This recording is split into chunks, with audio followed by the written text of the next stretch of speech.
नमस्कार दोस्तों, स्वागत है आपका दी इंफॉर्मेशन के एक और इंफॉर्मेटिव वीडियो में।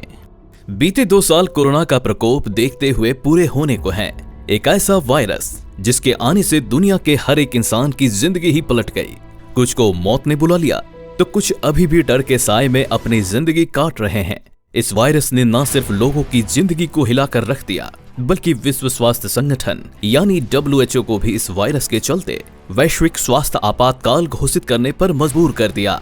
देखिए, बात करें अगर इस बात की आखिर वैश्विक स्वास्थ्य आपातकाल क्या होता है, तो हम आपको बता दें कि वैश्विक स्वास्थ्य आपातकाल यानी कि ग्लोबल हेल्थ इमरजेंसी को public health emergency of international concern PHEIC भी कहा जाता है। इसे तब घोषित किया जाता है जब किसी बीमारी का अंतर्राष्ट्रीय स्तर पर फैलने का खतरा होता है, इसलिए इसकी रोकथाम के लिए जरूरी कदम उठाने की जरूरत होती है।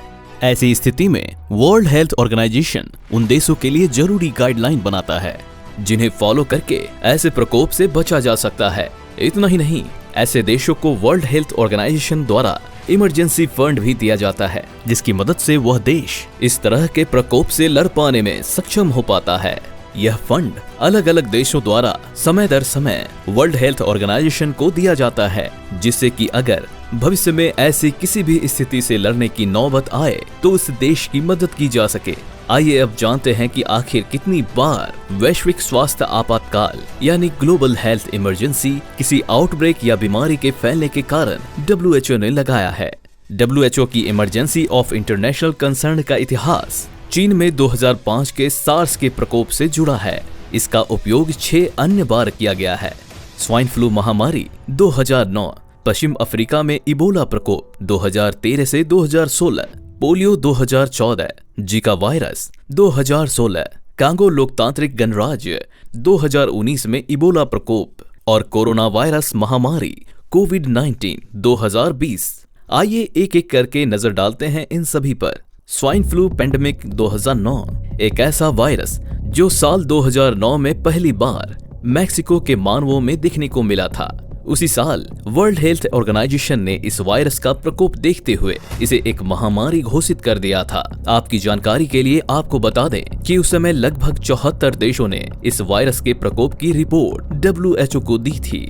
इस वायरस से लड़ने के लिए कई तरीके के प्रयास किए गए थे, लेकिन जब साल 2013 में वैज्ञानिकों ने इस बात का पता लगाया कि आखिर इस प्रकोप में कितने लोग अपनी जान गंवा चुके हैं, तो वो संख्या हैरान कर देने वाली थी।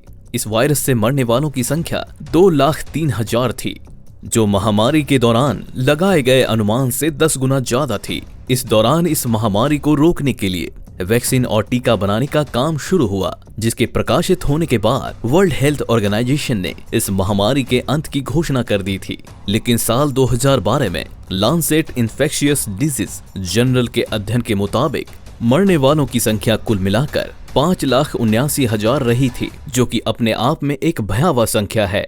इबोला प्रकोप 2014 साल 2013 से 2016 के बीच पश्चिम अफ्रीका में एक ऐसा वायरस देखने को मिला जिसने कई जिंदगियों को बर्बाद करके रख दिया। इसका नाम था इबोला। यह एक ऐसा वायरस था जो लगभग 28,616 लोगों में फैला और इसकी वजह से तकरीबन 11,310 लोगों की जान चली गई। इसके अतिरिक्त अन्य देशों में लगभग 36 मामले और 15 मौतें हुई। रोग नियंत्रण और रोकथाम केंद्र CDC के रिपोर्ट के अनुसार और रॉयटर्स के अनुसार परिणाम स्वरूप होने वाली मौतों की संख्या संयुक्त रूप से अन्य सभी इबोला के प्रकोपों से अधिक है। इस भयानक स्थिति के बिगड़ने के साथ वर्ल्ड हेल्थ ऑर्गेनाइजेशन ने 8 अगस्त 2014 को पश्चिम अफ्रीका में सार्वजनिक स्वास्थ्य आपातकाल का प्रकोप घोषित कर दिया था।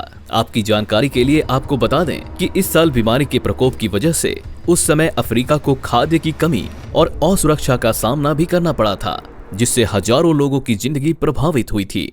पोलियो 2014 बचपन में 2 बूंद जिंदगी की आपने जरूर पी होगी। पोलियो से भारत को मुक्त कराने के लिए सरकार ने काफी सराहनीय कदम उठाए थे, जो कि काफी सफल रहे। जब साल 2014 में वर्ल्ड हेल्थ ऑर्गेनाइजेशन की तरफ से पोलियो के फिर से फैलने की खबर आई तो एक हड़कंप सा मच गया। 2014 में वर्ल्ड हेल्थ ऑर्गेनाइजेशन ने पोलियो के पुनरुत्थान को अंतर्राष्ट्रीय चिंता का मुद्दा बताते हुए सार्वजनिक स्वास्थ्य आपातकाल घोषित किया था। WHO के अनुसार अनियंत्रित होने पर यह स्थिति दुनिया की सबसे गंभीर वैक्सीन रोकथाम योग्य बीमारियों में से एक को खत्म करने में विफलता का कारण बन सकती है।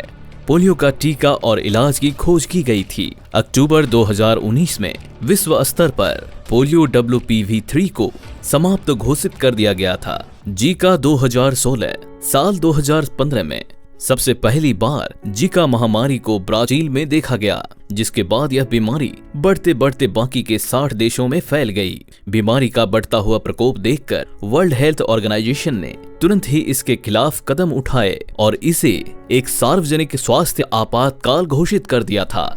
ये पहली बार हुआ था जब मच्छर के काटने से होने वाली बीमारी के लिए इस तरह का बड़ा कदम उठाया गया हो। माइक्रोसेफली एक ऐसी कंडीशन होती है जो असामान्य रूप से छोटे से सर से जन्म लेती है और इस महामारी के अंत की घोषणा होने तक यह बीमारी लगभग 2300 बच्चों में जन्म ले चुकी थी।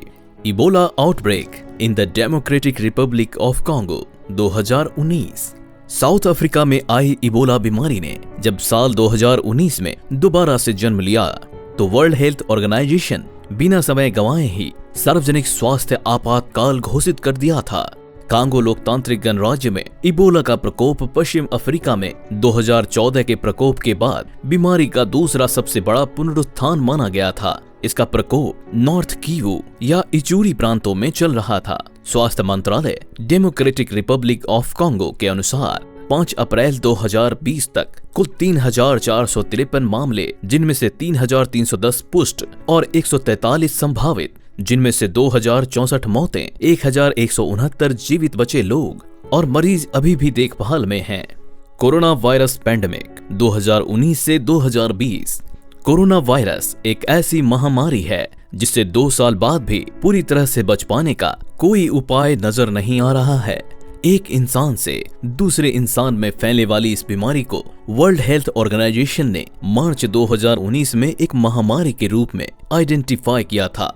इतना ही नहीं, इसके बढ़ते हुए प्रकोप को देखकर कई देशों ने न जाने कितने दिनों तक लोगों को घर से बाहर निकलने की अनुमति नहीं मिली। 30 जनवरी 2020 को वर्ल्ड हेल्थ ऑर्गेनाइजेशन ने कोरोना वायरस के प्रकोप को public health emergency of international concern यानी PHEIC घोषित किया और आज भी इसे लड़ने के लिए अनेकों कदम उठाए जा रहे हैं। इसी के साथ ये वीडियो समाप्त होता है। दोस्तों, जाने से पहले अगर आज का वीडियो आपको पसंद आया हो तो इसे लाइक और शेयर अवश्य कीजिएगा। जय हिंद, वंदे मातरम।